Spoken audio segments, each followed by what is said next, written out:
Earthkins, welcome back to Futurama Friday. Today we have a special episode of my personal Futurama collection, as requested by fellow Futurama fanatic and YouTube creator, Futurama Pop. Now don't forget to stay until the end of the video to find out how you can get a free Futurama poster. Alright Earthkins, so welcome to my personal Futurama collection. First up, you can see a couple of the plushies on the wall, still in the bags because I hate taking any of my Futurama stuff out of the packaging. On the wall here, you can see a Futurama box. It is actually the box that the talking benders were shipped in. Moving along, you can see a couple of the Kid Robot figures on this side. They're mostly Maurice LaMarche figures, as I set that up for a photo shoot that I did for my Twitter account. There are also a couple buttons that I've picked up at conventions, a few stickers, some postcards. But other than that, this shelf is mostly Toynami figures. And of course, the magnet set over on the left side. I was very fortunate enough to pick up a lot of these figures in the early 2000s, and I got most of them from comic book stores. So I was able to pay about $20 each for them, which is crazy compared to some of the prices I see for them now, and I really ask myself how they've gotten up so high in price. On the bottom of the shelf, there's some of my more expensive things. There's an autographed talking bender, as well as a Comic-Con exclusive, my one and only deluxe box set because I could never get the other Destructor. Just some random props and inserts that came with DVDs, as well as my swimsuit Leela by Moore. The very weird Professor Farnsworth with Nibbler. There's also Earl, which has been signed by John DiMaggio, and Hermes, which has been signed by Phil Lamar. It says Sweet Bronto of Toronto on it. I don't know why I didn't get him to sign my Manwich. I must have just been a little bit starstruck by Phil Lamar that day. So moving up to the top, you can see a Futurama complete box set, as well as the Bender knitted hat. There's the Shogun Warriors Bender. There's also a Brain Slug up there, which my mother-in-law actually knitted for me, so it's not official in any way.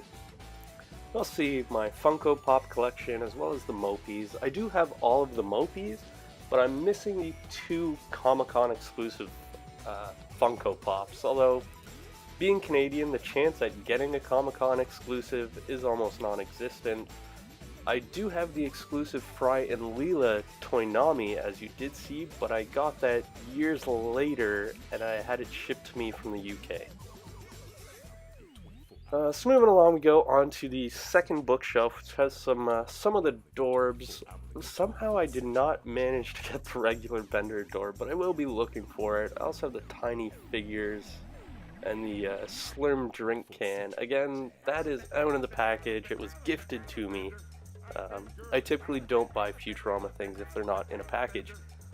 You can see the keychains. I saw a lot of people had problems trying to get the keychain figures. I got most of them, but of course I could not get all of them with the blind boxes. Hopefully the blind boxes are done.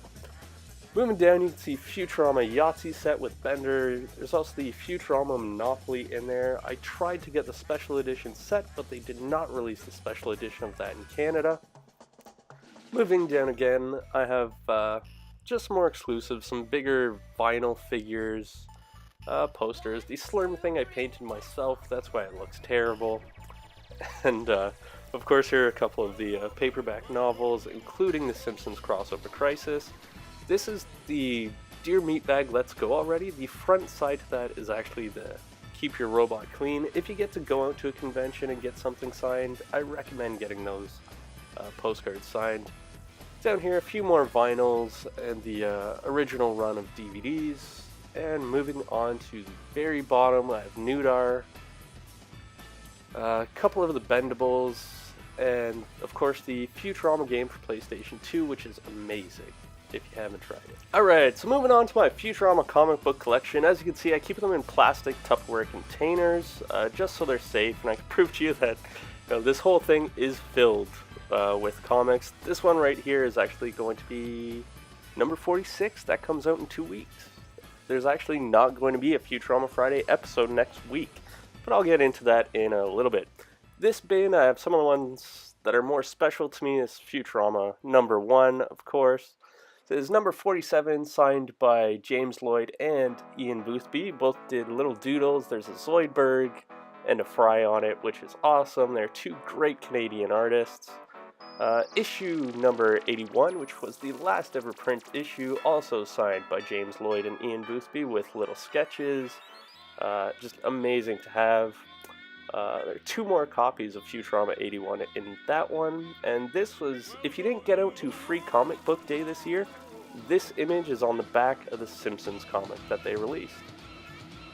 Alright, Earthkins, so that is my collection so far. As you may know, I will be at Fan Expo Canada next Friday, trying to add to my collection, as well as having Calculon and Kith autographed by Maurice LaMarche. Now, the part you have all been waiting for. Send an email to futuramafriday@gmail.com to receive a JPEG image of this Hypnotoad poster. It is currently sized at 8.5 by 11, a standard American paper size, so that you can print it out at home.